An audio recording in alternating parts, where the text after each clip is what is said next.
Hello comics people, we're live.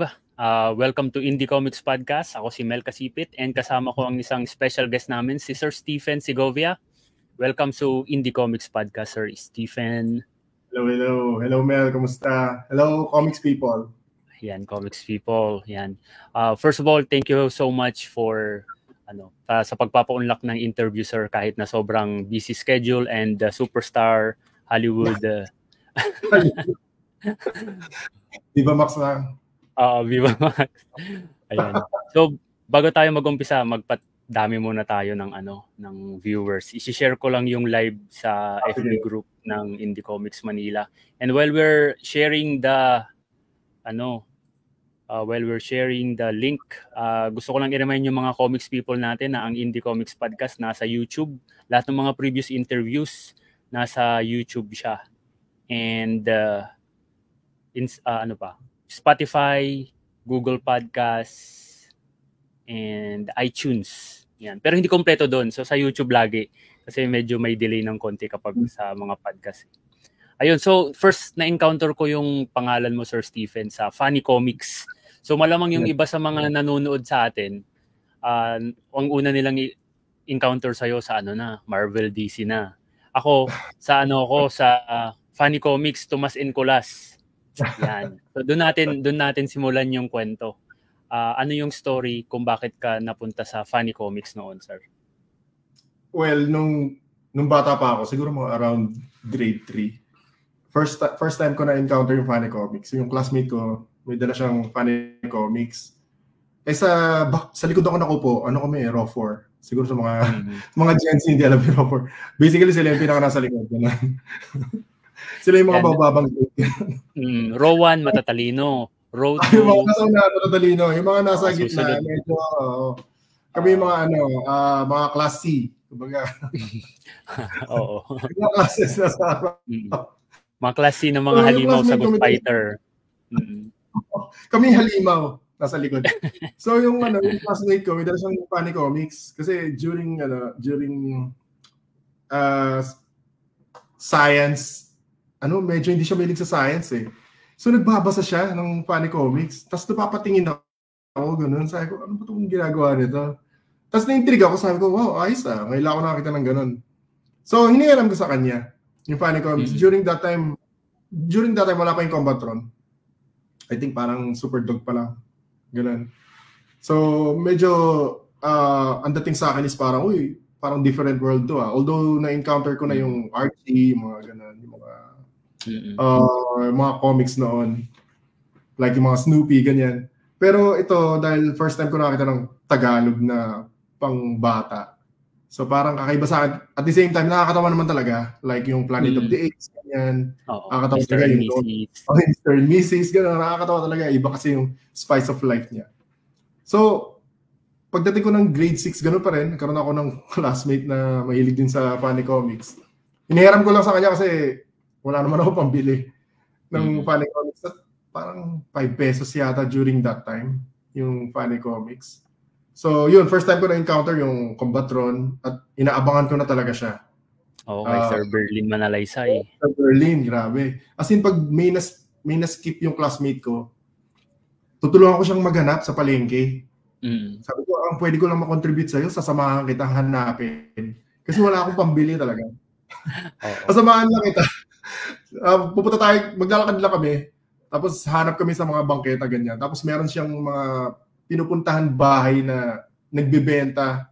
Kumbaga, bukod sa, di ba 5 pesos yung Funny Comics. So nagmo-mark up sila. Mga 7 pesos, ganyan.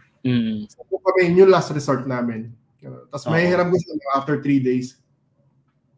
So, yun talaga yung binabasa mo noon, Funny Comics. May bukod doon, available pa din yung mga old comics noon eh. Nagbabasa ka rin ba noon? Like yung mga horoscope? Yeah, nagbabasa rin. Yung mga Kick Fighter. Yan. Nagkaroon ako niyan, Kick Fighter, pinag-ipunan ko siya para mabili ko siya. Tapos nagkaroon ako ng kalaro na nagkaroon siya ng remote control na tinitrade ko yung Kick Fighter dun sa RC. Pumayag naman, pero eventually binawi ko rin yung Kick Fighter. Na na-collect mo lahat ng mga Funny Comics issues na meron kang drawing? Yes. Nasa akin pa rin until now. Ayos yun. Ako din eh. Kada submissions namin, meron kaming complimentary copies. So, nasave ko naman lahat. Naalala ko nung yung nagsasubmit din kasi ako ng drawing noon sa Funny Comics. Tapos yung pinakaunang instance na lumabas yung drawing ko, ikaw yung nag-cover. Yung alam mo yung mga sapatos na nagsasalita sa kachinelas? Naalala mo pa yun? Short story. Short story yun, hindi yun naalala ko yun. Yeah. Ikaw pala yun. Sabi ko, email kasi Pete, lagay ko nga ito sa harap. Hindi. Doon lang ako sa this is your page na Okay, this is your page. Yung this is your page kasi, yung editor namin, ang dami na nakukuha ganon. So, minsan, tinutulungan namin yung editor na, na i-compile siya o mamili. Kasi minsan, meron hindi pang Funny Comics yung character. Ganon. So, tapos ang ginagawa namin, tinitingnan namin age. Pag mas bata, lalagyan na namin siya sa unahan kasi kawawa naman eh. At saka para matuwa siya, gano'n. Nakita ko Mel Kasibit, lagay ko nga sa... ang drawing ko noon nung time na yun, Ghost Fighter, kasi yun yung sikat na sikat nung time na yun. Diba? Kahit Ghost Fighter, nilagay ko pa rin sa... Ano ba yung mga pinapanood mo noon ng mga shows nung bata ka pa? Siyempre, mga ganun. Mas batang 90s ka ba o batang 80s? Hindi, 90s ako. 90s ako. Naabot ako yung Patrash. Dog of Flanders. Dog of Flanders. Pero medyo nagre-retire na yung TV namin. Nung pinalabas yun eh. Yung X-Men 97, sa kapitbahay na lang ako nanonood. Ganun. Ghost Fighter din yan. Inabot ko rin yan. Pero yung Ghost Fighter, kasi noon parang channel 13 siya. So, grade 6 ako nung time na yun. Oo, channel 13, oo. Wala kaming TV time na yun. So, napanood ko na yung buong episode sa channel 7. Yung tuloy-tuloy na. Kasi si IBC, masyado siyang madamot sa episodes. Ipapalabas niya yung episode 1, 2, 3, 4, 5, tapos babalik niya sa episode 1 ulit. Patalon-talon siya, hindi siya nagko-chronological. Once a week na nga lang, hindi pa tinatapos, nakakainis. Parang Dragon Ball na nasa Snake Road na matagal. Oo. Grabe, pakiramdam ko nung time na yun, parang hindi na natapos si Son Goku na na takbuhin yung Snake Road na yan kasi paulit-ulit na yung mga episodes. 3 months nung time na yun. Oo. Nung time na yun, nung nanonood ka, na talaga nagdo-drawing ka na noon o nung mas bata ka pa nagdo-drawing ka na talaga noon? Nung mas bata pa ako, siguro as in mga grade 1, gano'n. Nagdo-drawing na ako kasi hindi ako nakikinig sa teacher. So, nagdo-drawing ako. So, every time napapatigitan ako kasi nagdo-drawing lang ako, ganyan. Pero... So, sa likod ng notebook, ganun? Hindi lang sa notebook, minsan sa likod pa ng test paper. Pag hindi ko alam yung sagot. or inaatay ko yung sagot ng katabi ko, ganyan. Drawing ako sa likod. Noon pa lang nagdo-drawing ako kasi yung mga kapatid ko, mahilig sila mag-drawing. Yung kuya ko, mahilig siya mag-drawing. Ang hilig niyang i-drawing yung mga wrestler noon, si Hulk Hogan, Ultimate Warrior, ganyan. Yung ate ko naman, mahilig siya mag-drawing ng mga portrait, ganyan. So pamilya pala talaga kayo ng artist. Marami sa inyo nag-drawing. Siguro, I think so. Pero hindi yun yung parang lang nila eh. Parang pastime lang nila. Hindi talaga nila, paano ba? Yung parang, as in minsan lang nilang gawin. Tapos yung kuya ko, although mas active siya, china-challenge niya ako lagi. Sige nga, ganyan, mag-drawing ka rin ng Ultimate Warrior, tapos maglalaban tayo, ganyan. Pero dahil nga, siya yung kuya, lagi akong talo. Kasi pag dinrawing ko si Ultimate Warrior, mukhang logo ng Michelin, gano'n, parang marshmallow, gano'n. Pero hanggang ngayon, so hindi na nila tinuloy-tuloy yung pagdodrawing. Ikaw lang talaga yung nag-pursue sa pagdodrawing ng... Hindi na kasi katulad ng ate ko, yung course niya hindi related sa art eh. Although ako rin naman, hindi related sa art. Pero kumbaga, parang hobby na lang niya, ganyan. Tapos ako parang, ewan ko, parang masaya siya kung yung ibang bata is naglalaro ng basketball. Ako nagdo-drawing, ganyan. Sa loob ako ng bahay, nagdo-drawing, ganyan. Tatawagin lang ako pagka kailangan nila ng rebounder. Kasi ginagawa lang nila rebound. So, ayun, puro lang ako drawing talaga eh. Ano yung ano yung course mo nung college ka, nung natapos mo nung college? Sobrang layo, computer technology. Parunong ako mag-ayos ng computer. Kasi nakatira kami sa Muntinlupa. So, gusto ko talaga mag-fine arts. Pero, walang fine arts na malapit dun eh. Dun sa area yun. Yung aso ko, sorry. Walang malapit na fine arts. At saka, hindi kaya ng budget namin. So, wala kami sa financially, hindi namin kaya, ganyan. So, kasi kung mag-aaral ako sa Manila, pamasahe pa lang, talo na ako. Kung magdodorm ako, talo din. Diba? So, sabi sa akin ng mami ko na, computer science ka na lang, ganyan. Then, mag-drawing. Kumbaga, mag-practice ka lang, mag-drawing, gano'n. So, ganun yung nangyari. Computer technology na lang ako. Pero hindi ko rin siya natapos. Kahit 2 years lang. Kasi pag ika 2 years, parang sabi ko sa sarili ko, bakit parang sinasayang ko lang yung oras ko dito, ganun. Kasi hindi naman talaga ito yung gusto ko. Kasi syempre, tapos ko yung computer technology, eventually hindi rin naman yun yung trabahong kukunin ko eh. Parang, gusto mo lang mag-drawing eh. Gusto ko lang mag-drawing. Tsaka nung time na yun, nagdo-drawing na ako sa Funny Comics kasi start ako mag-drawing 16 sa Funny. So, during nung school days, nagdo-drawing na ako. So, nung college is parang sabi ko, nagsasayang ako ng oras dito ganyan. Tapos nagpaalam ako sa mami ko na baka pwedeng i-pursue ko na yung pagiging. Nung time na yun, medyo I'm not sure aware ka sa Glasshouse Graphics. So, alam ko yun. Naghahanap sila ng mga artists, ganyan. And then, minsan nami-miss ko yung meet-up sa bowling alley tuwing Friday. Sa Mega Mall. Sa Mega Mall kasi nakikita yung mga artists eh. So, nanghingi ako ng mga tips, gano'n. Dahil pag may school ka, minsan hindi ka na makapunta. So, pumayag yung mami ko na nagulat niya ako eh. Very supportive naman siya. So, pumayag siya na ituloy ko yung pagiging artist instead of ituloy yung sa college. Pero syempre, sa mga nakikinig, mas maganda tapusin niyo yung school niyo unless passion niyo talaga yung art. And then, go ahead. Yung nangyari naman kasi sa'yo, nagtatrabaho ka na and kumikita ka na bago mo dinecide na ituloy-tuloy na lang at hindi na ituloy yung college. Kung yung mga nanonood, nagbabalak silang mag-quit ng college at gusto nilang mag-drawing from scratch, we don't advise that here. Mas maganda syempre. Mas maganda pa rin kung tapusin mo yung school mo. Kasi syempre, iba pa rin yung meron kang natapos. Ganyan. Pero kasi, tulad natin, mga comic artists, wala naman kasing course para sa comic artist, di ba? I mean, mostly self-taught ka talaga. Unless, mag-fine arts ka, ganyan. Oo. May mag-shoutout tayo ng mga nakikinig, nanonood. Hello. Really Abrigo, shoutout. Idol Stephen Segovia. Sabi ni Jello, thank you sa Unli Sign, Sir Stephen. Oy, my pleasure. Hello.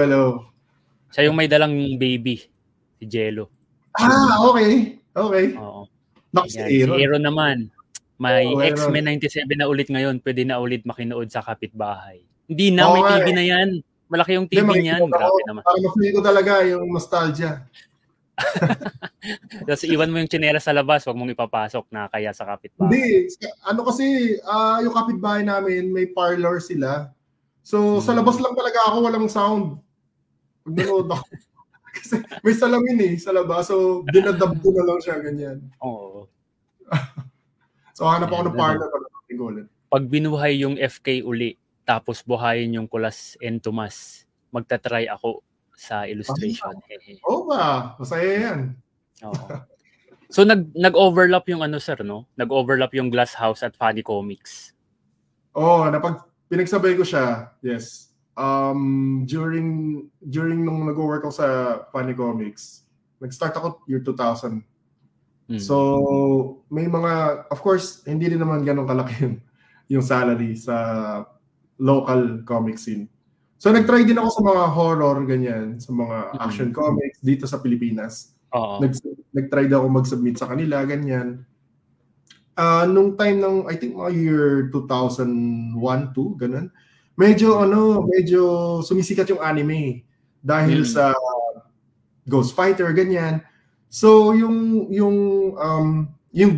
Atlas tsaka Gassy, nag-try silang mag-experiment na anime style pero yung storya parang mga horror pa rin, ganyan.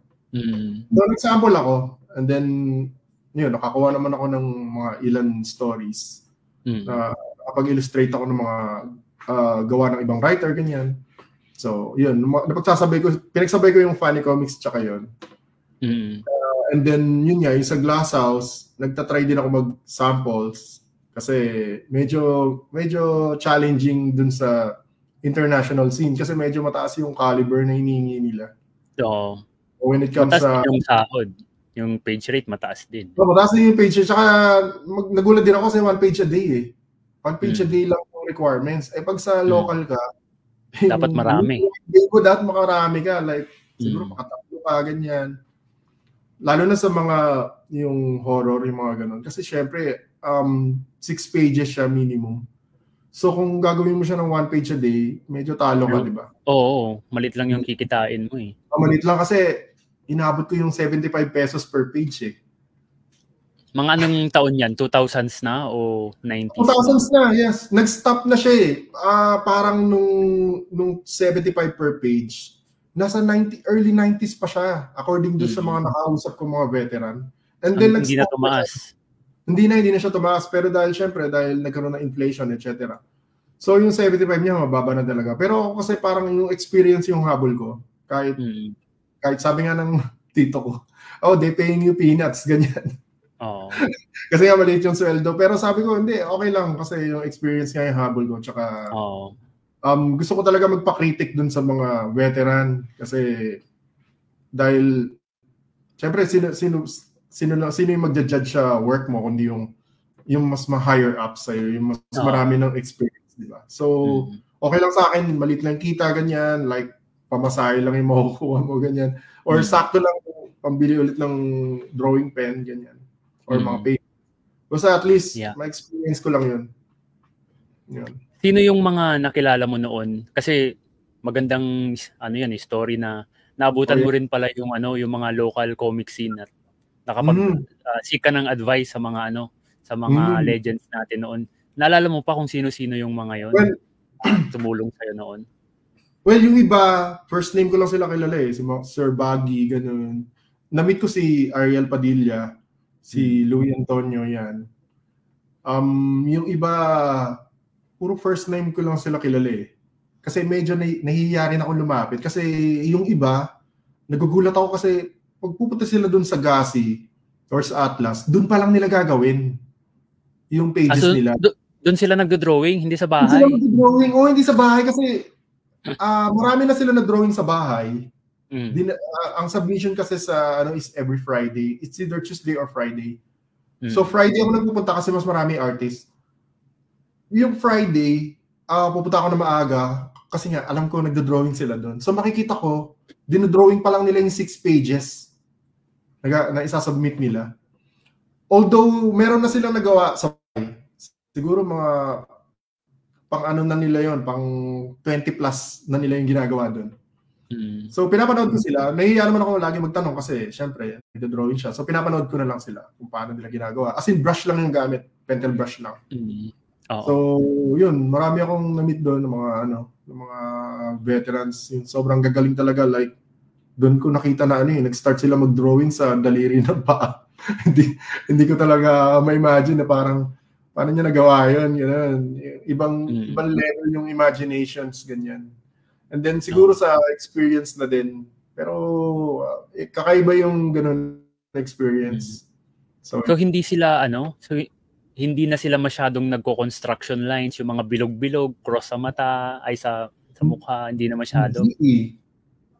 More on like si Kuya Ariel Padilla, like siya bilog lang talaga yung ginawa niya. Yung shape lang ng ulo, gano'n. Tsaka yung dialogue, yung space sa dialogue. Kasi sa local scene, nauuna yung drawing bago yung dialogue. And then, kailangan mag-leave ka ng space. Kasi yung lettering artist, pagkatapos mong gawin, ibibigay mo sa kanya, and then gagawin niya yung lettering. Hindi siya yung ipiprint and then ipipaste. As in, manually, nililetra yung mga dialogue. Kahit sa funny comics, ganun. So, kailangan make sure na na tama yung sukat niya or else matatakpan yung ulo, ganyan, yung ibang important details. Siyempre nung nag-umpisa ka sa funny comics, hindi mo pa alam lahat ng yun. So marami ka munang mga mistakes bago mo na ano yung mga stories mo na pwedeng i-share dun sa experience ng funny comics. Well, yun nga. Noong time na nag-submit ako sa funny comics. So, syempre, bata pa ako noon, 16 pa lang. Hinahanap ko talaga siya. Hinahanap ko yung office niya. During that time, nasa Scout Ojeda siya. So, nasa siya if I remember, nasa likod siya ng main branch ng KFC. Malaking building ng KFC dun Dun din yung office nila. Sa likod nun, dun yung Scout Ojeda. Andun yung mga andun yung Kislap, andun yung funny comics. During that time, magkasama sila ng building. So, nag-submit ako. And then, nakilala ko yung editor si Ma'am Ellen. Si Ma'am Ellen, so, shoutout kay Ma'am Ellen kasi siya yung nag-open talaga sa akin para makapasok sa local scene. Even though, hindi pa talaga ako pwede dahil ang layo pa ng caliber ko sa mga lumalabas. So, syempre, alam mo, pag bata ka medyo, alam mo yun, ang yabang-yabang mo na, para bang, ang galing-galing ko, ganyan. Pero nung nakita ko na yung mga original art, yung mismong pages, grabe, ang gaganda talaga. Tapos, nakikita ko doon na parang wala masyadong lapis, wala masyadong bura, ganyan. As in, malinis siya. Pero syempre, alam mo, pag nagsisimula tayo, maraming sketch, ganyan. So, nag-try ako. Nag-submit ako ng mga samples. During that time, sobrang uso yung Gundam So, yun yung drawing ko, Gundam. So, sabi sa akin, una ko nagpasa sa Gasi. Sa Gasi muna and then bago sa funny comics. Kasi yung Gasi malapit lang siya sa Ali Mall. So from Ali Mall nilakad ko siya. Pupunta sa 19th Avenue. And pagpasa ko doon, ayun, agad-agad na-reject ako dahil yung mga tao ko mukhang spaceship daw, mukhang bala daw ng baril. Yung mga ulo gano'n. So after that, nag-try ako sa funny comics. Mga lunch break pa nga yun. Nagpunta ako So inantay ko mag-1. Nag-submit ako, tapos yun nga, nagkaroon ako ng, na-critic yung gawa ko kasi meron in-house artist doon, si Kuya Noel. Siya yung nagdi-design ng itsura ng comics. Siya yung nagdi-design ng yung page layout, yung cover. Siya rin gumagawa ng mga dialogue. Siya lahat ng susulat. Siya rin gumagawa lahat ng color guide. Basically, ang dami niyang ginagawa. Iba yan doon sa Noel Caragay? Ibang Noel? Anton Dian yung ginawa niya. Hindi si Anton Dian. Ibang Noel. Kalimutan ko na, sorry. Basta Noel din. Iba si Noel Caragay, iba yung Noel na in-house artist ng funny. So, na-critic, as in, nabaril talaga yung mga gawa ko kasi sobrang layo pa talaga. Pero, palabas na ako ng office noon, tinawag ulit ako ni Ma'am Ellen. Parang binigyan pa niya ako ng chance. Binigyan niya ako ng script. Yung script is alamat ng Makopa. Yun yung binigay sa akin. Sabi ko, ayan, i-drawing mo yan. Pag nagawa mo yan na maayos, and then we'll see kung ano yung gagawin natin. Dahil hindi ko alam yung term sa pagbasa ng script, sa sobrang excited ko, umuwi agad ako kasi gusto ko na siyang gawin. Tapos bumili ako ng mga coloring book na Disney, ganyan. Kasi hindi ako sanay mag-drawing mga ganong cartoony. So, doon ko nalaman na ang hirap pala. Kasi ang style mo noon, nung nagsimula ka sa funny comics, anime style pa? Anime style Oo. Pero yung anime nga na, yun nga, hindi maganda yung construction ng mga tao, ganyan. As in, medyo, yun nga, hindi maayos ng anatomy, ganyan. So, nag-try ako yung mga cartoony, mga Disney style. Ang problema, hindi ko alam yung terms sa script, like yung caption 1, panel 1, caption 1, blah, blah, blah, blah, blah. Sabi ko, oh no, ano to? Ano yung caption 1? Ganyan. Nagtanong ako sa mami ko, ano yung caption 1? Bakit hindi mo tinanong? Sabi ko, hindi ko alam. So, nanghula lang ako. Yung supposed to be 3 pages, naging 4 pages kasi nga inulaan ko lang. So pagdating ko doon, pagbalik ko the next Friday, nag-struggle talaga ako. Nahirapan talaga ako i-drawing siya kasi parang bukod sa kinabahan ako dahil script from the script na talaga eh. Tapos sinabi pa sa akin kung ano yung sukat ng original art. Malaki siya as in 10 by 8 by 10 yung 8 by 10. Akala ko yung same size lang sa comics. Ay, hindi pala 8 by 10. Mas malaki pa eh. It's either 10 by 15 or something. Malaki siya. Siguro pag hinati mo yung kartolina, mga 4 na page yung magagawa mo sa kartolina. Okay. So, ayun, nagtry ako.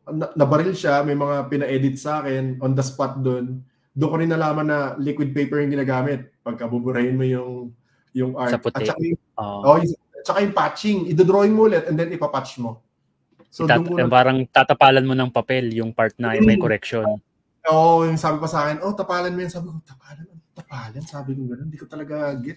Ma'am Ellen, ano po yung tatapalan? Dinodrawing niya ako. Ipapatch mo siya. I-drawing mo ulit. Kakater mo and then papatong mo.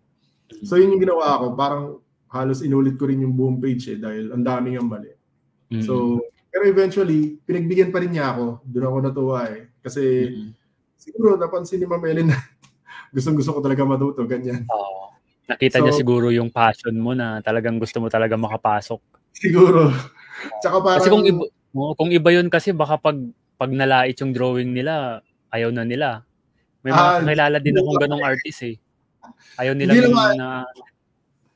Ewan ko, parang sa akin, parang mas natuwa pa ako kasi pinansin nila ako Ganun Kasi syempre, naka-experience na ako, nagpapakritik ako sa mga mas matatandang marunong din mag-drawing na hindi ako pinapansin. So parang, mas natuwa ako nung binaril nila yung gawa ko. At least, pinansin nila, di ba? At saka, at least, alam ko yung babaguhin ko sa mga susunod. So binigyan ulit niya ako ng script. Yun na yata yung parang Pinocchio style na script. So, manika na mahaba rin yung ilong, ganyan. So, yun muna yung mga ginagawa ko. Ang tawag yata nila doon is filler pages. Kasi, mga short stories, no? Na 3 pages. So, yun na pag hindi nakapag-submit yung mga regular artists, like sila... Yun yung ilalagay. Yun yung ilalagay. So, lagi kong inaantay yung sa akin. Sabi ko, wala bang absent para naman malagay na yung sa akin. So, natuwa naman ako at may absent. Ayun. Sabi ni Freely, Ma'am Ellen Ko rin ang nagpasok sa akin sa FK. Bait nun, sabi. Bait nun. Sobrang bait nun. Yeah. May sinabi rin si Freely, anime cartoons tapos western style. Hilap mag-adjust nun. Yan. So magandang transition. Paano ka nakapag sa Glass House ba ang reason kung bakit natuto kang mag-western style ng art? Kasi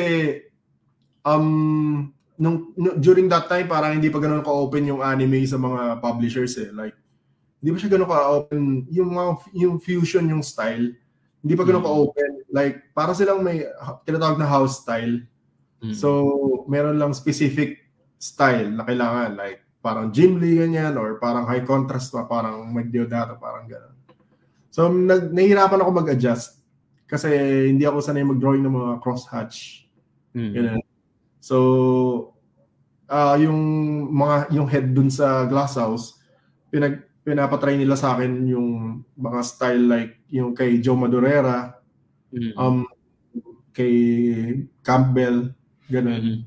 Medyo may konting, alam mo yun, cartoonish, anime-ish. Humberto Ramos, di ba? Medyo ganun yung style na cartoon. Humberto Ramos, mga ganun, yes. Pero ang hirap, medyo nahirapan talaga ako kasi siyempre, bago sa akin. Pero masaya din dahil nagbabasa na naman ako ng western ng matagal na. Mahilig na ako mag-connect ng mga comics noon pa. So, nakailang samples ka sa Glass House bago ka naging komportable sa paggawa ng western style? Matagal. Tagal Madami. Taon. Siguro mga 3 years. Bago ako nakapag-drawing na na hindi ko ginagamit yung mga reference na pinapairam sa akin. Kasi noong time na yun, may mga reference sila like yung mga gawa ni Ed Benes, ganyan, yung mga cartoony talaga. Oo. Tagal yung inabot bago ako naging komportable. Tapos kailangan ko rin tingnan yung gawa ng iba like kay Wilson Tortosa kasi alam mo kilala mo si Wilson Tortosa? No? Oo, kilala ko yun. Hanggang ngayon yata nasa Glass House pa rin siya, di ba? Oh, I think so. Yeah, I think so. Ang galing nun sobra. Battle of the Planets yung ginawa niya, may kopya. Yun, ang ganda. Yung Battle of the Planets. Tinitingnan ko yung ginagawa niya na parang medyo less hatching to pero may pagka-fusion pa rin ng American manga style since mahilig siya sa manga style So pinag-aaralan ko rin yung gawa niya. At the same time kasi parang every time na dumarating si Wilson sa Glass House, nagpapakritik na rin ako Kasi minsan ko lang din naman siya makita. So, idol yun si Sir Wills. Mahirap din mag-adjust. Pero masaya din kasi na-enjoy mo yung process. Pag nag-experiment ka, tapos na-discover mo, ganun pala. Parang nakaka-fulfill din. Dahil, kumbaga yung pinaghirapan mo, finally nagbubunga. Oo. Ano yung mas masaya na feeling nung na-publish ka locally for the first time or na-publish ka internationally for the first time? Well, yung local. Kasi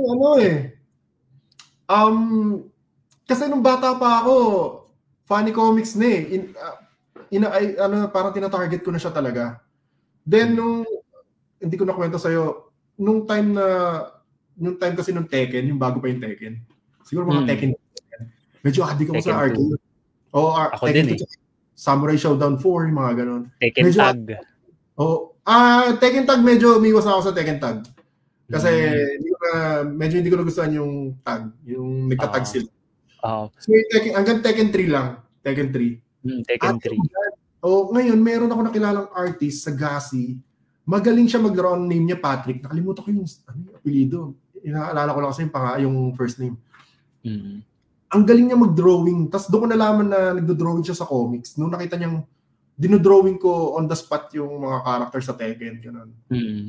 Lagi ko sinasabi, wag mo muna pindutin. Ito-drawing niya kasi, di ba, magpo-post siya after fight, di ba? Magpo-post ka si Paul Phoenix, ganyan.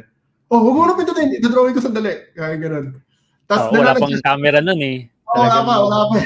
Pinipindot niya agad. Tapos sabi niya, nagda-drawing ka pala. Tapos sinabi nga niya na artist siya. Tapos pinakita niya sa akin paano gawin, paano siya mag-block, paano siya gumamit ng pen, ganyan. Tapos doon ko na mag-try ka sa comics, ganyan.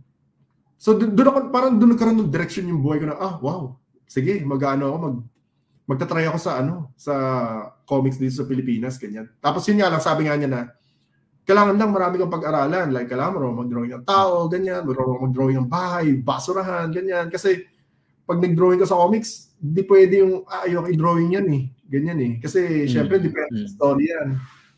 So, yun yung, para sa akin, mas fulfill, I guess. Kasi, dahil nga yun pa, bata pa ako. Tapos, kumbaga, nakikita ko na siya noon. Sino ba naman makakaisip na, hindi ko rin maisip na makakapasok ako Yun. So, nung time na nakapasok ka sa Glass House, tama? Yeah. Tapos nabigyan ka ng mga trabaho. Binitawan mo na yung Funny Comics. Hindi, pinagsabay ko pa rin. Pinagsabay pa din.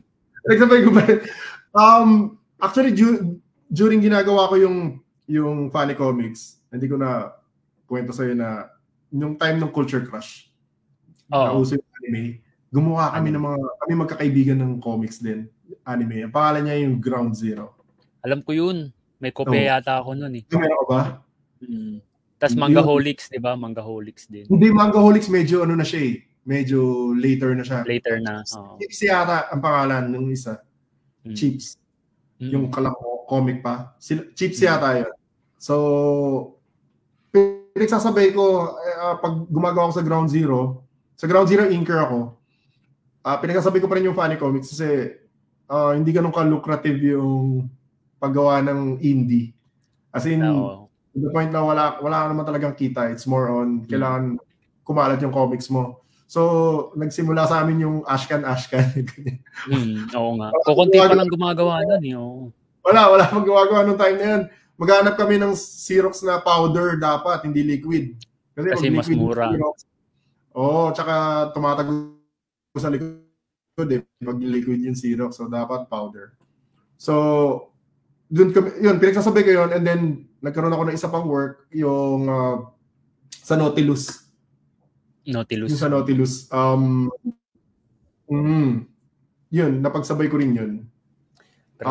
Hindi ko binatawan yung funny. Kasi yung funny yung parang, para sa akin na masasabi kong regular, dahil nga may Tomas and Kulas ako, so nandun ako sa part ako ng regular rooster nila.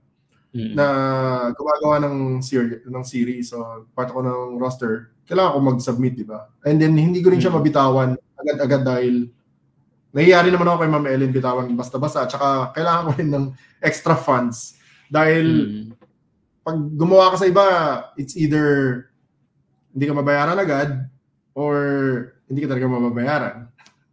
So yun yung parang safe yung funny comics. So hindi ko siya binitawan. Kahit nung nag-lapsos na ako, siguro nabitawan ko siya nung nagpaalam ako kay Ma'am Ellen, siguro mga 1 year na lang, and then nag-close yung funny comics. Or baka less than pa. Ganun. May kopya pa ako noon nung briefly na bumalik yung funny comics. Kasi nagpalit sila ng cover, naging glossy yung cover eh. Dati paper lang. Tapos naging glossy. Yata eh. Oo. Tapos ang pumalit sa'yo sa Tomas and Kulas si Harvey, tama? Si Harvey, yes. Nakilala ko si Harvey sa bowling alley during that time. Parang bago pa lang yata siya dito sa Manila noon. Kasi yun nga, may mga comics na rin siya nagawa sa Cebu. Yung Sukol Mo. Tawag nila Sukol Mo. So yun. Tapos gusto niya nga gumawa ng comics yan sa mga local, ganyan. Tapos yun. Introduce ko siya kay Ma'am Ellen, and then yun, naisip ko na, bakit hindi na lang si Harvey yung mag-drawing, ganyan. So nirecommend mo pala si Sir Harvey? Sinama ko siya sa Funny, and then pinakilala siya kay Ma'am Ellen. Nag-try din siya, may mga nagawa din siya mga sarili din niyang stories. Mga filler muna, and then ayun. Tapos, Tomas and Kulas. Yan. Yung alam ko yung Tomas and Kulas na run mo doon na kwento na sa yung podcast ni John, Comics Kwentuhan. So hindi na natin yun masyadong so sabi ni Sir Roman Familiar, Sir, you are next legend. God bless you. Okay naman. Hello sir, kumusta? Sabi ni John Galino, ano favorite mo na book na nagawa mo na so far? Well, madami. Siguro, masasabi ko yung funny comics. Dahil siya yung eye-opener sa akin. And I don't think mag-end ako as comic artist kundi dahil sa funny. So, masasabi ko yung sa funny comics. And then probably sa Spawn. Kasi, well, idol ko na talaga si Todd noon pa. Kahit nung nagsa-start pa lang akong mag-drawing, kinokopya ko na yung mga gawa niya sa Spawn. Dahil yun yung parang type of stories na gusto ko, yung medyo dark. So, although yung Spawn during that time, mahal kasi, hindi ko siya talaga mabili. So, nag-aantay ako ng, alam mo yun, yung medyo madalang mag-sale kasi during that time si Comic Quest, kasi taga-Makito pa ako, so sa Las Piñas Comic Quest ako bumibili. Madalang siya mag-sale ng Spawn. So, end up ko, pupunta ako ng book sale, meron akong makikita mga sira-sirang Spawn doon. Yun ang binibili mo? Yun ang binibili ko, binibenta nila 5 pesos. Sa problema, walang cover. Okay lang, basta maganda yung drawing sa loob. Basta maganda yung drawing. Yun, nabibili ko yun. Yung mga ganun. At saka, naglabas yung National Bookstore ng reprint eh. Yung nire-reprint nila, yung Spawn, naglabas ng ganun. So yun, parang 100 pesos lang for 4 na comics na that time. So yun. May nag-comment Sir Stephen, Rex Espino, familiar din yung pangalan na to, Funny Comics Days. Nagdo-drawing din yung si Funny. Binabasa ko to. Anime style din si Sir Rex. Pagkasunod lang kami niya ni Rex, nakapasok. Ako siguro a few months lang si Rex. Kung yan, marami akong... Kung ako August, so siguro mga September or ano. Magkasunod lang kami. Oo. And ang superstar noon sa Funny Comics, yung talagang inaabangan ng mga tao, yung gawa ni yung AX, 'di ba? Gawa ni Sir Dexter Rojas. Oo. Grabe 'yan. Yung first time ko na meet si Dexter, yun yung time na pinagre-revise ako ni Ma'am Ellen nung yun nga yung may patching. So, sakto dumating si Dexter, sabi na ako, na starstruck ako, sabi ko, ito pala si Sir Dexter sabi Idol. Tapos dala niya yung mga original art niya dahil magsasubmit siya eh. Ang dami niyang ginagawa nung time na yun, Pinay at saka AX. So so mga nasa 7 pages, more than 7 pages yung dala niya lagi kasi may cover pa siya. So, nagulat ako, ang linis nung gawa, ang ganda, tapos alam mo yun, yung tipong medyo nagtitipid kasi ako sa pen nun eh, dahil nga hindi ko kayang bumili ng sunod-sunod. Makikita mo talaga doon pag nag-block siya, as in, hindi niya tinitipid sa block, ganyan. So, galing nun. Yan, sabi ni Aaron, yung reprint ng NBS, una kong comics din, binili ng nanay ko, Spawn at Spider-Man. Yun nga yun. Marami kasing ginawang reprint yung National Bookstore. Kahit yung Danger Girl, may mga reprint silang ganun. Yung Gen 13, ganun. So, ayun, yun lang yung nabibili ko. Yung mga gustong hindi ko kaya. Yung nung high school, early college, may isang store lang na tago dun sa Pangasinan. Tapos may mga binibenta silang mga comics. Tapos binabalik-balikan ko, pinag-iipunan ko para mabili. Mga reprint din, alam ko yun eh. Yung X-Men na ang nag-drawing si Joe Mad. Kaya sobrang sabi ko ang ganda ako dun sa style ni Joe Mad. Sabi ko ang galing naman ng artist na to. Pagdating ko dito sa Manila, naghahanap ako ng mga sale na comics sa Comic-Con. Yung Comic Odyssey, nagsisale sila 50 pesos. Dami. 50 pesos o 20. Yung mga sale. Yes. Tapos ang tinitingnan ko yung mga, hindi ko siya sinusundan for story. Tinitingnan ko kung sino yung maganda yung cover, gagawin kong reference sa pagdodrawing. Kahit ako noon eh. Mas leaning towards ako dun sa drawing eh. Tinitingnan ko, maganda pa to, ganyan. Tapos di ko na binabasa. Yeah, ako din. Minsan talagang reference lang talaga siya. Yung mga kopya ko nga nandun pa rin sa Pangasinan. Siguro ang mas inabangan ko lang na binabasa ko yung Spawn at saka yung Gen 13. Tsaka yung Wildcats. Yan lang yung mga Oo. Sabi ni Rome Ray Macars, hi Sir Stephen, which character, either local or international, is for you fun but at the same time challenging to draw? Wow. Medyo mahirap yan hello pala. Sa local, siguro, mahirap mag-drawing na madaming tao. Crowd scenes. Lalo na pag yung nag-try ako mag-drawing sa mga horror, ganyan. Naiiwan kasi sa akin script yung mahihirap. Dahil medyo unahan siya dun sa mga ibang script na medyo madaling gawin. Mas ganyan. madali. Naiiwan sa akin yung mahirap talaga. So, yung tipong, kunyari mo, nasusunog yung bahay, dodrawing ko yung maraming tao, may bumbero pa, ganyan. Kaya nahihirapan ako sa ganun scene, yung crowd scene. Tapos lahat dapat may sariling, parang animated dapat, hindi pwedeng nakatayo lang, ganyan. So, para sa akin, mahirap siya, challenging at saka fulfilling kasi natuto ako mag-drawing ng taong gumagalaw. So, hindi siya yung parang NPC lang na nasa isang tabi. Na kahit may nasusunog na, parang NPC lang, hindi nagwawala. So, sa international, siguro si Galactus. Si Galactus kasi minsan minsan ang hirap i-drawing yung, dahil sobrang niyang laki, tapos meron siyang kausap na maliit. Pag yung script, minsan may mga script ako nakuha na close-up daw ng character, Silver Surfer.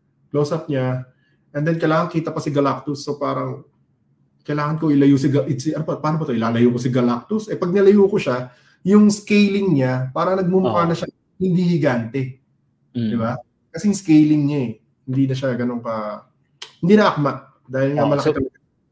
Paano ginagawa mo pag ganun? Hinahanapan mo ng tamang layout, ganyan? Nag-add ako ng another panel. Okay. Yun lang yung pwede kong gawin kasi So, gagawin ko kanya, magsalita Silver Surfer, close up niya, and then yung susunod na panel, papakita ko yung establishing shot na kung gaano kalaki si Galactus. Kay Silver Surfer. So, it's either silhouette na ang laki ni Galactus siya ni Silver Surfer. Para at least yung reader maintindihan niya na, okay, o nga pala malaki si Galactus. Yeah. Sabi ni Juan Vicente Ibanez Perante, needed ba na may own style ka na agad para matanggap ka sa isang company? Okay. Well, good question. Well, actually, ngayon time, I don't think, hindi mo kasi masabi na, ito yung style ko, ganyan. Kahit ako hindi ko rin maanong, ito yung style ko. Ganun, hindi ko ma-distinguish na ito yung style ko, ganyan. Siguro yung ibang tao lang magsasabi na, gawa yan ni ganyan. Kumbaga, yung trademark ng drawing mo, parang yung ibang tao mas makakapansin nun compare sa'yo. Dahil unless hindi ka tumitingin sa work ng iba, kasi ang art style is para siyang maraming art style, nilagay mo sa mixer, then binlender mo. Parang ganun. So sa dami ng mga art na nakikita mo, na na-install yan sa memory mo, by the time mag-drawing ka, may iisip mo siya ulit, may incorporate mo siya, madodrawing mo siya yung kung ano yung nasa library ng brain mo. So, kung ano yung mga art style na nakita mo, na-blend na siya sa utak mo, nahalo na siya. So, hindi ko naman masabing, ito na yung style ko, ganyan. So, tsaka nung time na pumasok ako sa local, kahit sa international, I don't think may sarili ako style eh. Kasi, lalo na sa international, during that time, parang, uso sa kanila na, ang hinahanap namin Jomad style, ganun. Ang hinahanap namin Campbell style, ganyan. Or kailangan namin parang style ni Wilson Tortosa, ganun. So, pagpilitan kang pag-aralan yung style nila. Ganun. So, may install na siya sa brain mo, nagbi-mix na siya, so nagkakaroon na siya ng parang fusion. So, yun. And then, eventually, masasabi mo na lang siya na, yun yung style ko. Ganyan. Pero so, hindi nangyari na sa'yo yun, sir, na na parang gusto mong mag-drawing ng isang title, pero sabi nila, ang gusto namin ganitong specific artist style. Yes. Tapos ginawa mo na din yun na trinay mong... marami na. Sa Funny Comics, yung time na na-adapt ko yung Tawas and Kulas, ang artist si Oliver Page. So, yung bago siya umalis, kailangan gayahin ko yung style niya. Sobrang linis, sobrang sobrang ayos nung line work niya. So, medyo nahirapan ako mag-adjust. Siguro, later on, iniiba ko na lang. So, yung pag-drawing niya ng Tomas and Kulas, pantay yung mata eh. Pantay yung mata. So, pagtagal, siguro mga pang third issue ko, iniba ko na, ginawa kong malaki isa-isa maliit. Kakanood ko ng Kawin Chicken yan eh. Cartoon. Actually, kakanood ko nung nagsimula ako magbasa ng Funny Comics, may Tomas and Kulas na, tapos Oliver Page yung nagdo-drawing. Nasanay ako doon sa style, tapos pagdating mo, okay naman, maganda din naman yung style, pero na-OOC ako na yung isang mata ang laki, yung isang liit. Sabi ko, ginagamit lang to ni Oliver Page kapag may punchline. Kapag ganun, malaki yung isa, mali. Pero ikaw, sa lahat ng panel. Bakit? Kasi, hindi ako magaling gumawa ng story na nakakatawa. Si Oliver Page, nakakatawa lagi. Yung mga pinapadrawing sa akin ni Mama Ellen, ito, basahin mo lahat ng gawa ni Oliver Page. Kailangan, ganyan, nakakatawa. Sabi ko, medyo nakaka-pressure to Kasi nakakatawa, siguro yung humor niya, ganun talaga, ganyan. Tapos si Dexter, meron siyang compile works, meron siyang mga kinompile works na lumang gawa ni Oliver Page na wala ako. Binigyan niya sa akin, sabi niya ito, pag-aralan mo kung paano yung punchline niya. Ganun. So, doon ko na-get na, pagdating sa third page, doon lumalabas yung punchline. Kumbaga, yung second page, parang filler lang siya eh. Parang siya yung parang seeds para lumabas yung punchline. Second page, yun yung seeds. Third, yun yung halaman. Yun yung punchline. Ibig sabihin. Sa akin, editor, alam mo, Stephen, hindi masyado nakakatawa itong Tomas and Colas mo. Sabi ko, ang hirap talaga. So, ang ginagawa ko, ina-apply ko na lang yung mga nangyayari sa akin sa buhay. Yun, ina-apply ko yun. And then, medyo ina-edit ko na lang, ginagawa ko na lang katatawanan, ganyan. Katulad noon na meron akong pinopormahan. Siyempre, no, yung bata ka, may mga crush ka, ganyan. Tapos, nauso yung Japorns yung word na Japorns. Ganyan. Tapos, magdadamit ka na, alam mo, kahit ngayon kasi uso na yung kahit mainit naka-jacket ka. Pero noon pa lang talaga uso na siya yung kahit mainit naka-jacket ka, naka-hood ka pa. Mag-hood ka kahit trick yung araw. Tapos pag tag-ulan naman, hindi ka gagamit ng payong kasi nga, astig ka Japards nga, di ba? Tapos pinabubusi ulan, mababasa ka. So, in-apply ko yun sa Tomas and Colas. And then, ang ginawa ko, instead na pantay yung mata, ginawa ko na lang laging ganun yung mata. Para lang, para mapansin. Para hindi masabing, para hindi masabing, para hindi ako masyadong makumpara. Parang gano'n. Hindi ako masyadong makumpare. Kasi, nakakompare, nabuksan ko yung lightbox. Nakakompare kasi ako nung mga readers, pag nabasa ko, minsan bibigyan ko ng letter ni Ma'am Ellen. Kasi may mga fan mail kami, ganyan. Fan mail, oo. Natutuwa ako pag nakatanggap ako kasi usually talaga si Dexter nakakatanggap ng fan mail. Tsaka yung mga, yan sila Rex, sila yung madalas makakuha. Pag nakakuha ng isa, ang saya-saya ko na dyan. Meron ako nakuha, lait pa. Sabi sa akin, hindi mo kayang tapatan si Sir Oliver Page. Ang corny ng mga patawa mo, sa amin gano'n. Ang ginawa ko sabi ko, nako-compare yung gawa ko Kailangan ko ibahin yung style ng drawing, ganyan. So, ang ginawa ko, si Tomas and Colas, yung Tomas and Colas ni Oliver, parang laging naliligo si Tomas Ang sa akin, ginawa ko parang basahan na si Tomas, magulo yung buhok, ganyan. Para lang medyo mahiwalay ako. Ganun. Tapos gumawa ako na ibang story na may adventure na para hindi nakakatawa lagi. So, yun nga Medyo may mga na doon mga racket. Sabi ko may mga baril na. Sobrang nag-iba na yung storyline ng Tomas and Colas. Meron pa ako napanood yung Magic Knight Ray Earth, sumasakay sila dun sa robot. Gumawa ako ng gano'n sa Tomas and Colas. Sumasakay sila sa robot. Para walang patawa, walang comedy. So, sunod-sunod yung stories. Na effective naman, sobrang iba nga doon sa pero yung talaga sa mata na OC talaga ako nung bata ako, sabi ko. Hindi ka ikaw yung gumawa ng letter, baka ikaw yun. Hindi ako yun. Hindi ka ikaw. Hindi naman magagalit. Hindi. Ang puro pinapadala ko noon, puro mga artwork lang sa This Is Your Page. Tapos may time na pwede ka nang magpadala ng letter na 1/4 band size paper, tapos pwede mong drawingan, tapos pinapublish din nila. Tapos nakalagay na kumbaga ina-idolize sila. May shoutout pa doon Oo. Tapos doon, may pa nga doon may mga nilalagay nila talaga yung address doon, tapos pwede ka mag-penpal, exchange ng drawing. Dami kong penpal. Ganito kakapal yung mga sulat ko, tapos ang dami kong naka-swap ng artwork noon nung time na yun. Wow. Baka isa doon si Dexter. Si Dexter kasi mahilig siya mag-reply. As in, re-reply niya lahat. Gagawa siya lahat. Pag nakatanggap siya ng fan mail. Si Sawi, naging ko nun. Oo. Si Sawi, naging ka-pen pal ko nun. Nakapag-exchange kami. Talaga? Wow.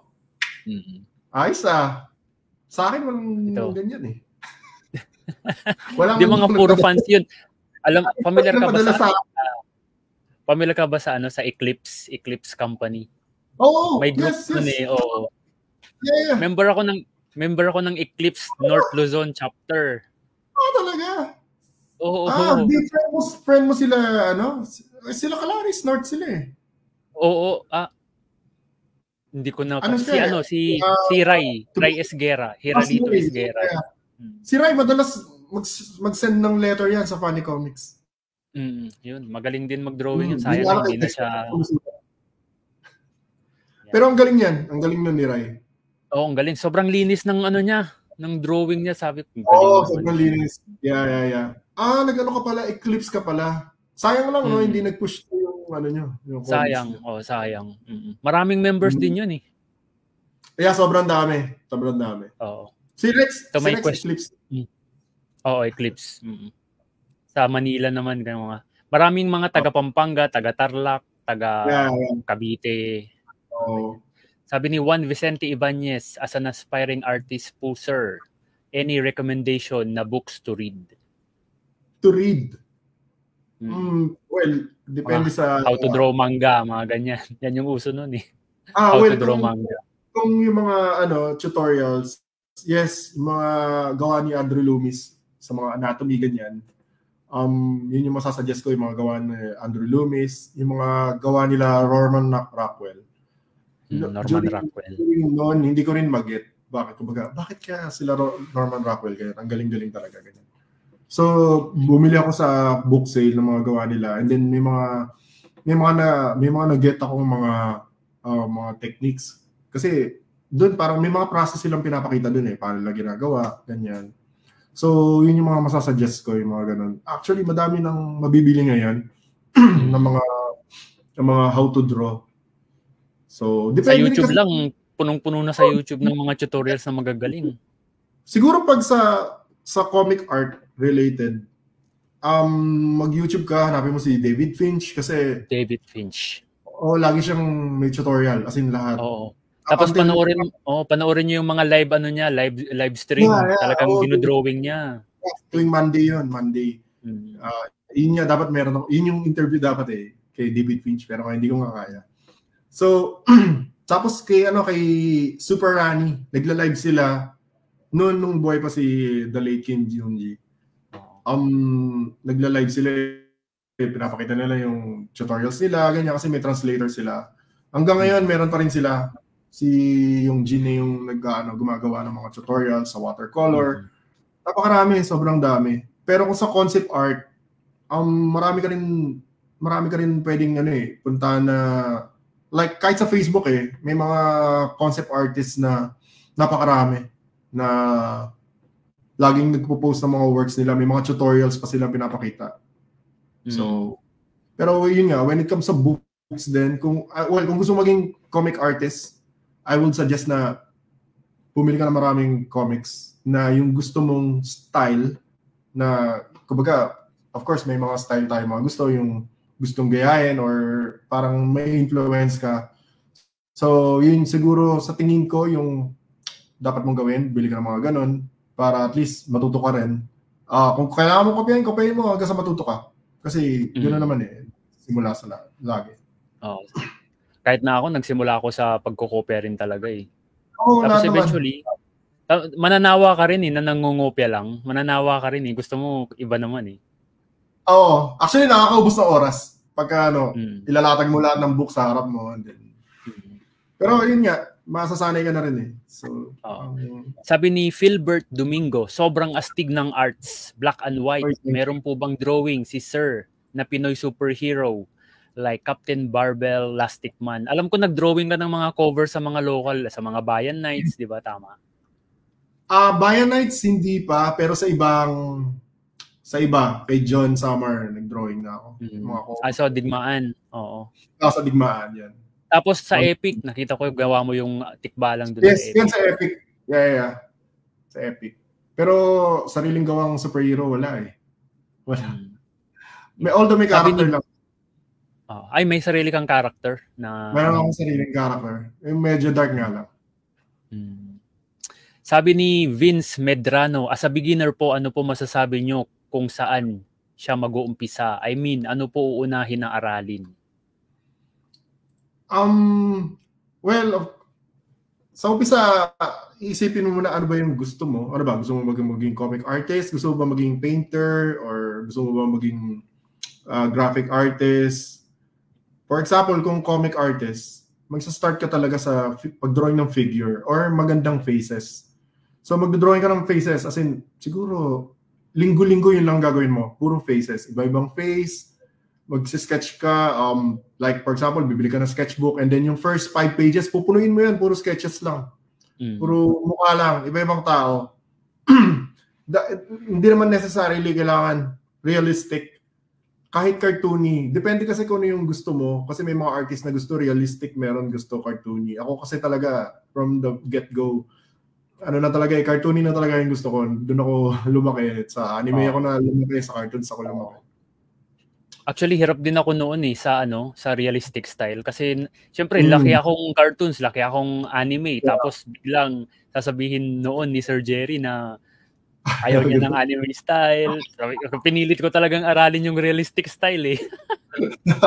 Nahirapan talaga ako. Mahirap talaga. Syempre, lalo na pag realistic kasi, kailangan pantay talaga yung mata niya, ganyan. Pag cartoons kasi, pwede kang gumawa ng dahilan na para bang pag-style yan. Kumbaga, kasi pag cartoony, parang hindi ka masyado nag-iisip. Kung ano lang yung, parang automatic na Kung ano yung laman ng brain mo, yun na yun. Pag realistic kasi, ayusin mo yan, ganyan, etc. So, yun nga, mag-start ka sa sketching muna. And then, kailangan sa umpisa pala kailangan discipline ka na, like, bibigyan mong like 3 hours a day or mas maganda 5 hours a day yung pagsa-sketch mo. Like, tuloy-tuloy yun. Dapat block time. No social media, no cellphone, etc. Kailangan mo siya i-practice kasi pag nagkaroon ka na ng work, nagkaroon ka na ng deadline, magagamit mo yung technique na block time na wala ka talagang gadgets, walang Facebook, ganyan. Yung 5 hours na yun, wala ka naman mamimiss sa social media. So yun, and then mag-practice ka sa pag-drawing ng anatomy, ganyan. Pag-drawing ng kamay kasi maraming artists hirap sa kamay. Yun lang. Sketch ka everyday, as in wag kang magmi-miss. Kahit Sunday, Saturday, mas maganda kung walang reason para hindi mag-sketch. Yeah, sobrang importante talaga yung practice, magbasa ng maraming comics, manood ng tutorials. Yes. Sabi ni Aaron Felismenio, may gwapo man cover si Sir Stephen, pero secret lang. Oo nga, no? Secret ba yun?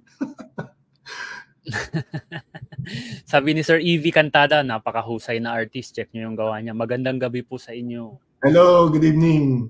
Galing yan. Si Elmer. Sobrang idol ko yan. Yung mga mga storyboards na pinopost. Mga comics. Mga Elmer, gwapo no? Ang daming Elmer na gwapo Tsaka magagaling.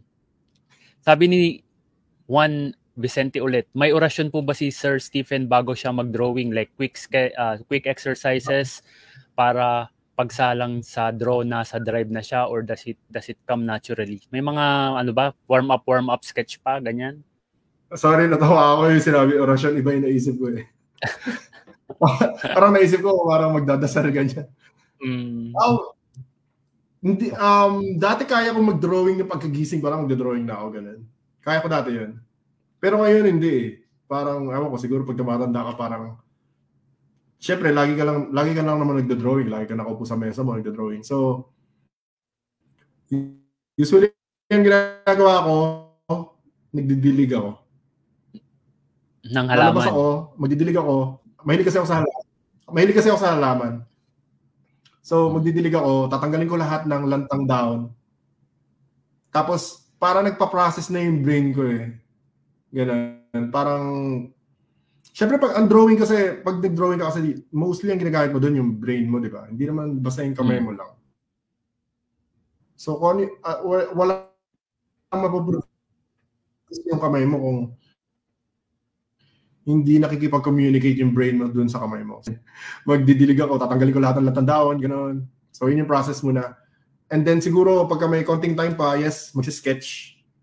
Gagawa ng layouts. Mostly layouts. Layouts ng susunod na page. Or kasi pag meron kang interior deadline, like monthly deadline, ang process ko kasi is, hindi ko siya nililayout ng isang buong araw lang. So, ang ginagawa ko, yung first 4 pages, ililayout ko. Pag drawing maglalayout ako ng page. Yun, like 1 or 2 pages yan, bago mag-start. Pero, yung orasyon ko talaga is yun magwawalis tsaka magdidilig. Magdilig ng halaman. Oo. Yan. Sir, bukod sa since nabanggit mo na mahilig ka sa halaman din at nagdidilig ka sa umaga. Ano pa yung ibang hobbies mo bukod sa pagdo-drawing? So meron pa bang iba like gagamba, bisikleta, basketball, boxing? Tinigil ko yung gagamba Well, dati volleyball. Yeah, noon yun. Pero ngayon, Ngayon hindi. More on, mag-aalaman niya, okay, mag-workout, yun lang. Wala akong, minsan lang ako maglaro ng games. As in, minsan card lang. Game, mga ganyan, card game, wala, hindi masyado. Hindi card game toy. Masyadong pang-brainy yung card game, yung Magic, hindi ko naiintindihan minsan eh. Natutuwa ako sa mga illustration pero sa game minsan hindi ko siya maintindihan minsan. Siguro dahil hindi ko lang iniintindi or mas interesado ako doon sa drawing. Manood ng mga anime. Anong pinapanood mo ngayon, sir, as of the moment? Ano yung sinusundan mong anime? Well, parehas kami na anak ko, Jujutsu Kaisen. Jujutsu Kaisen. Pero hindi ko pa nasisimulan eh. Susunod ko na lang yan. Ako kasi My Hero Academia, lalabas na yung new season. Yun din. Dahil wala pa, so yun muna pinanood ko. Nag-jump back ako doon. Oo. Ayan. Sobrang bilis ng oras. Na tayo, more than 1 hour na. So siguro transition na tayo sa ending. Any advice sa mga suma-sideline lang sa comics kasi may 9 to 5 regular job pero gusto mag-transition to full-time? Okay. Pero bago mo sagutin yan, sir, yan, bukod sa comics, may ginawa ka bang ibang work o comics na from start hanggang ngayon? Wala, comics na eh. As in, never ako naging employee. As in, freelance for life na talaga. Nagtry ako kasi dahil computer technology ako, di ba? Yun yung course ko. Nagtry ako sa computer shop. Ako doon, nag-part-time ako doon. Hindi naman part-time, parang OJT kasi kailangan sa college. Pero nag-OJT lang ako dahil gusto ko maglaro ng Ragnarok. Pero wala talaga, comics talaga ako. From the very beginning talaga. Siguro, ma-advise ko, well, mahirap talaga kung meron kang 9 to 5 na work. Kasi yung comics kasi, kailangan niya ng maraming time. Para siyang jowa. Kailangan marami kang time sa kanya. Ganun. Para siyang relationship. Ganyan. The more na hindi mo binabigyan ng pansin, the more na hindi magiging maganda yung outcome, di ba? So, dapat bibigyan mo ng oras. Siguro para maging transition ka, I guess, kailangan mag-ipon ka muna, money-wise, kasi sa comics kasi, lalo na pag nag-umpisa ka pa lang, hindi talaga siya ganun ka-lucrative. Like, marami akong kilalang mga gumagawa sa indie na ginagawa lang nila dahil love nila yung comics. Pero when it comes sa money, hindi talaga ganun ka, lalo na dito sa local scene. So, iba kumukuha ng gig talaga international, ganyan. Siguro, kailangan mo muna i-build yung portfolio mo kasi para makapasok ka sa mas malaking challenges, kailangan meron ka ng portfolio na nabuo. At saka kailangan at least kunyari mo kung ayaw mong i-post sa private, sa personal socials mo, kahit gumawa ka ng sarili mong page and then kahit pen name lang or kung gusto mo pero mas maganda kung sa account mo mismo. Mas maganda kung palagi mong sinishare online yung mga works mo kasi kailangan sa time ngayon, digital age, kailangan lagi kang relevant kasi pagka ang tao kasi minsan mabilis makalimot yan eh. Nag-post ka and then sa susunod na week wala na sa kanila yung post mo, parang nakakalimutan na. It's either nakakalimutan or may bago na kasing ibang artist na nag-post. So, kailangan stay relevant ka lagi. Lagi mong palalakihin mo yung yung clout mo, parang gano'n. Palalakihin mo yung fan base mo, gano'n. Bago ka pumasok dun sa scene na full time. Or kunyari mo naman, hindi pa ganun kalaki yung clout and then gusto mo na pumasok doon sa full-time, make sure na meron kang financially kaya mong i-sustain yung sarili mo na ng maraming months kung magsisimula ka pa lang. Kasi may ibang work na yung, kunyari mo mga indie sa international, mayroon iba na matagal magbayad, ganyan. Like months, yung mga ganun, months bago mo makuha yung bayad. Like 1 month, 2 months. So syempre, ang dami mo na nagawang work. kung 2 months pa bago mo makuha yung pera mo, 'di ba? Wala kakainin. So dapat meron kang bala. Ganun. Kasi doon din ako nag-start eh. Ganun. Kaya hindi ko binibitawan yung Funny Comics. During that time. Kahit maliit lang siya. Kasi yung Funny Comics, ang sweldo ko doon 140 pesos per page. 140 pesos. Kada week, 3 lang yung page na pwede kong i-submit. Tsaka isang cover. So, yun lang yung kinikita ko. So, mga 400 something lang, mga ganun lang. So, kailangan meron kang financially ready ka. Yan. So, kung meron ka, for example, nag-work ka, BPO, ganyan, mag-ipon ka ng money. And then, siguro slowly yung pag-transition mo. Wag mong biglayin. Pagdating sa time, siguro kung ang work mo is 5 days a week, yung Saturday, Sunday, at least doon ka na lang mag-drawing. Like, kahit 3 hours lang, syempre kailangan may time din sa family. Kasi pag comic artist ka, medyo challenging eh. Kasi kailangan may time ka sa family mo, may time ka sa... Kailangan i-divide mo yung time mo talaga. Pero dahil nga, pag may monthly deadline ka, medyo challenging talaga yung sa time. So yun siguro, I guess, para basta wag kang mag-transition agad-agad. Slowly lang. And then dapat may goal ka talaga. May goal ka na like 5 years from now, kailangan nakapag-transition na ako. Ganun. Bibigyan mo ng long duration yung pag-transition mo kasi mahirap pagbiglaan eh. Unless meron ka ng enough funds para makapag-transition agad-agad. Siguro mga 2 years, 3 years, that will be enough, I guess. Pero kung meron kang and then nagtatry ka pa lang, siguro long goal mo, 5 years, ganyan. Yun. And then, i-build up mo yung socials mo talaga. As in, huwag mong kakalimutan. Bigyan mong schedule. Ganyan. Kahit MWF, nagpo-post ka ng art, ganyan. And then, replyan mo lahat ng magko-comment sa'yo kasi sila yung magsusupport sa'yo. Kahit may mag-like lang or comment. Yun. Basta, lagi mo silang re-replyan, ganyan. Yan. Napakaganda. Sobrang... Para magulo yata yung sabi. Hindi, maganda. Sobrang... Kahit ako na-appreciate ko yung advice.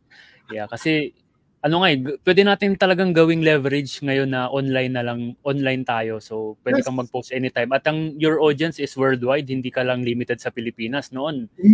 Yeah. Kailangan mag-submit ka ng portfolio by mail papunta sa US kung gusto mong makapasok sa US. Marvel DC. Ang nauuso kasi ngayon, napansin ko ang parang yung meta ngayon. Napansin ko is maraming nagpapa-commission.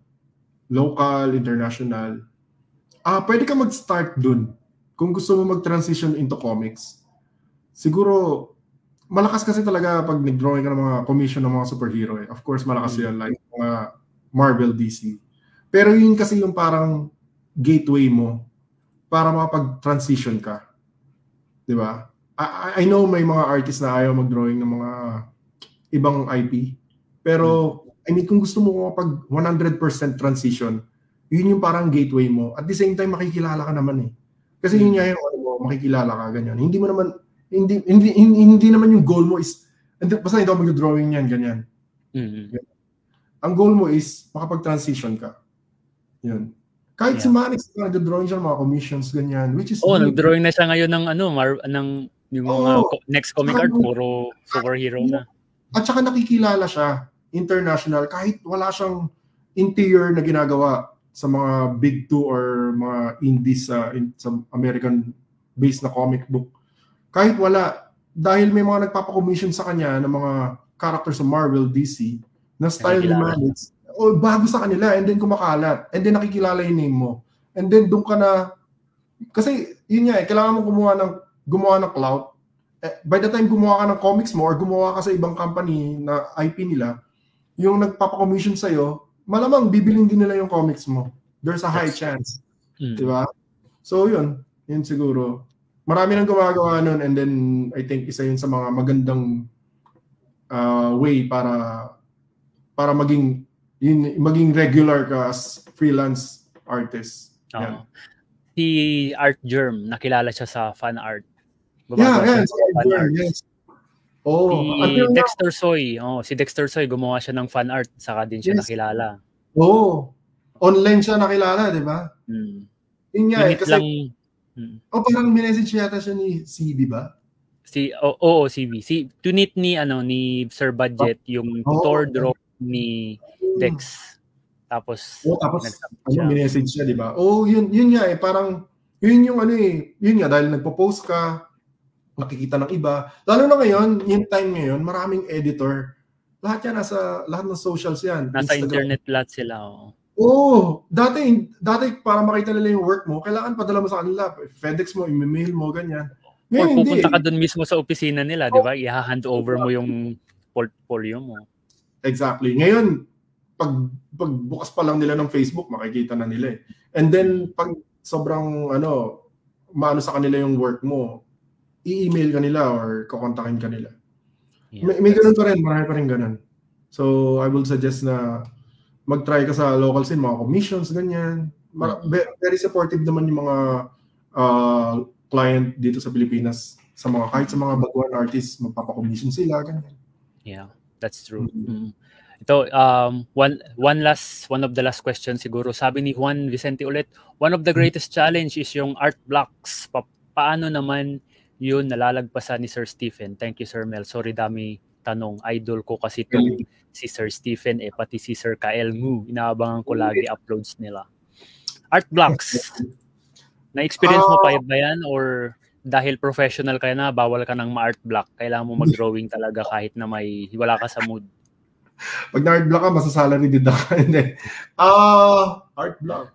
Hindi naman ako na-art block. Siguro dahil pag sabi ko kasi art block, yung tipong pag tinignan mo isang papel, wala ka ma-drawing. Wala ka ma-drawing, wala ka maisip. Kahit siguro, pag it's either wala ka maisip or hindi mo trip yung gagawin mo. Siguro i-drawing mo na lang yung trip mo. Ganun.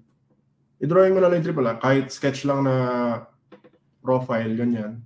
Pero yun nga, siguro dahil drawing na ako ng drawing. Nasanay na siguro ako dahil pag may deadline ka kasi like everyday may deadline ka, like 2 pages a day, kailangan meron ka magawang ganun. Kailangan ma-practice mo ng hindi ka ma-block. Although, siguro yung burnout, hindi mo may iwasan yan.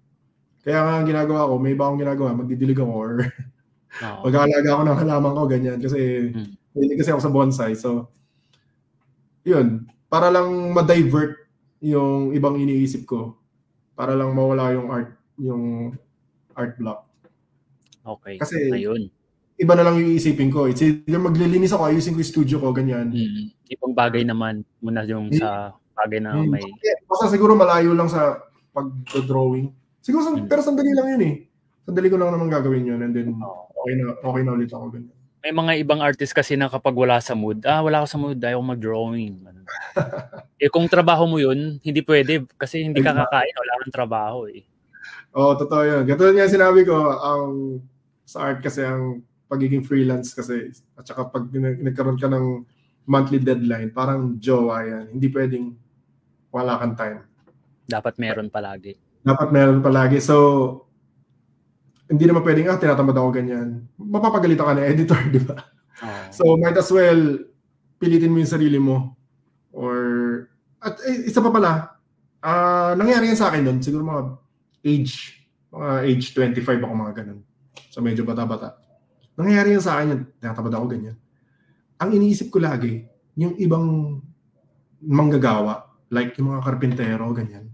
Yung mga nagko-commute, iniisip ko sila nga hirap na hirap eh, di ba? Yung kailangan gumising sila ng maaga, maglalakad sila ng malayo, tapos minsan ang sweldo lang nila maliit, and yet, di ba, ginagawa nila araw-araw kahit mahirap na. Tapos ako mag-iinarte ako, di ba?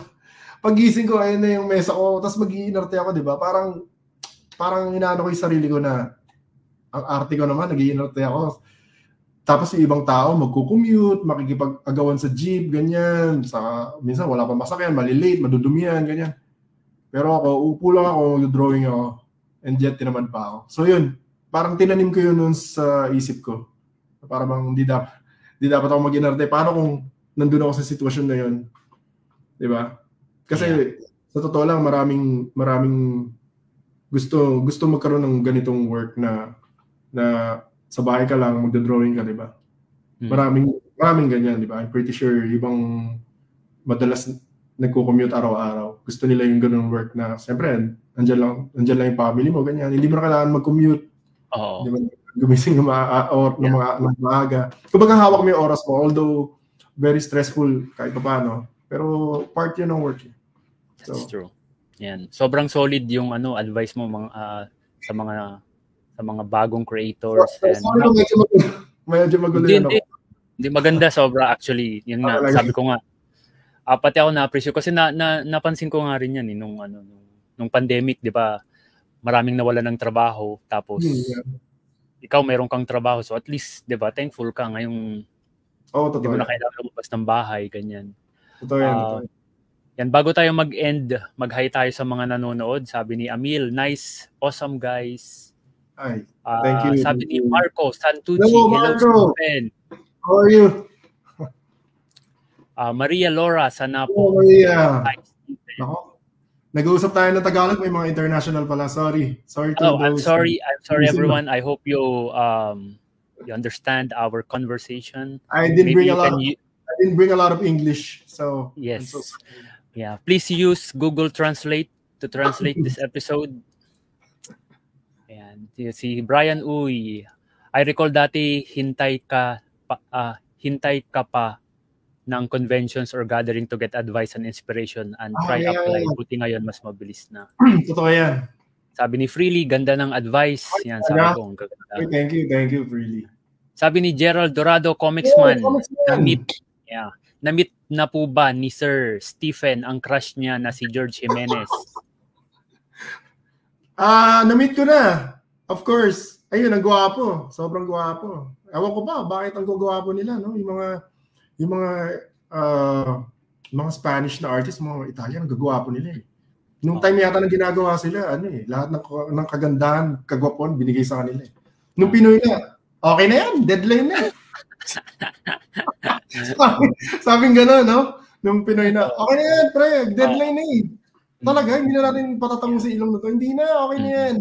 Hindi na. Kapag makapunta sila dito, patikimin mo sila ng Spanish bread. Baka hindi pa sila nakatikim. Sige. Buyada lang nga. Yan, Shortless Comics. Ano advice mo sa mga bagong komikero na walang deadline from publishers di gaya noon? Yun, bigyan nila ng deadline sarili nila. Yeah. Create your own deadline. Oo, kasi marami akong nami-meet na artist na may mga sarili silang IP na sasabihin nila, ay, matagal ko nang ginagawa to. Ilang taon ko nang ginagawa to? 2 years na. And then, ilang pages pa lang nagagawa mo? 20 pages. Ha? Parang, di ba lahat marami ka na nagawa nun? Kasi nga wala silang deadline. Ngayon, kung magbibigay ka ng specific deadline, as in deadline mo sa sarili mo, tapos kailangan tuparin mo siya kasi wala naman ibang magagalit sa'yo kundi yung sarili mo lang. Kasi yun yung discipline dun. Imaginein mo na lang yung mga manga artists. Grabe yung discipline nila sa sarili nila. Like, konti na lang yung tulog nila minsan. Nagkakasakit nga yung iba sa kanila. Yung sobrang na silang dedicated sa craft nila. Minsan pa hindi sila talaga lumalabas di ba? Pero, siguro yun nga, maging discipline ka lang. Kasi maraming distractions ngayon. Like, mga mobile games, ganyan, Netflix, etc. Mga games, mga bagong movies, ganyan. Nandyan lang naman yan, di yan mawawala. Mas maganda kung bigyan mong time yung IP mo. So, yun. Ayun. Hopefully hindi magulo. So, sobrang maraming natutunan. Actually, daming nanonood, 34 yung naka-tune in ngayon eh. Kasi sabi nila, napakagwapo ng sorry, di ako naka-tune in. So, sorry daw ako. Kasi yung internet ko medyo slow rock tong internet ko Pagka nagbukas ako, nag-stream ako, yung nanonood ako ng stream at the same time nag-stream din. So hindi ko nakikita, so sorry sa mga nagko-comment. Karamihan sa mga nagko-comment na na nai-flash ko naman. Ayun. Okay. So thank you everyone sa mga nanood. I hope na marami kayong natutunan dito sa IKP episode na to. Kung gusto niyo panoorin yung buong episode, kung hindi niyo na pa umpisa, abangan niyo na lang sa YouTube. Sir Stephen, where can we follow you and where can we see your works? Stephen Segovia, Facebook, Instagram, Twitter, X. Although sa Twitter hindi ako masyadong active. Pero mostly, TikTok. Wala akong TikTok. Hindi kasi ako marunong sumayaw eh. So, hindi, wala akong TikTok. Actually, nahihirapan ako pag masyadong maraming socials. Dahil nga minsan lang ako mag-social. So, as much as possible, nagpo-focus lang ako dun sa Instagram tsaka Facebook. Mostly Instagram. Yeah. Kasi nagpo-post lang ako ng art dyan and then pag nag-browse ako, puro art din. Sa Facebook kasi minsan may mga babasahin ako mahaba. Medyo makain sa time. So, yun. So, pinaka-active mong social ay Facebook and Instagram and yes. Twitter. Tama. Okay. Hindi. Twitter minsan lang. Minsan lang so, talaga. Instagram talaga. Oo, Instagram, Facebook lang. Yan. Minsan lang talaga napapagod ako eh. Pagka naubos yung time ko. Pagka mapapansin ko na lang, 2 hours na akong nag-socials. Hindi na ako nagawa ng pages. Ganyan. So, yun. Ayun. Okay, thank you everyone. Thank you sa mga nanood and see you again sa next episode. I'm so sorry there's no English. Thank you for watching Indie Comics Podcast, everyone, and I hope you enjoyed this episode. See you again next time. Yes. Bye-bye. Thank you. Bye.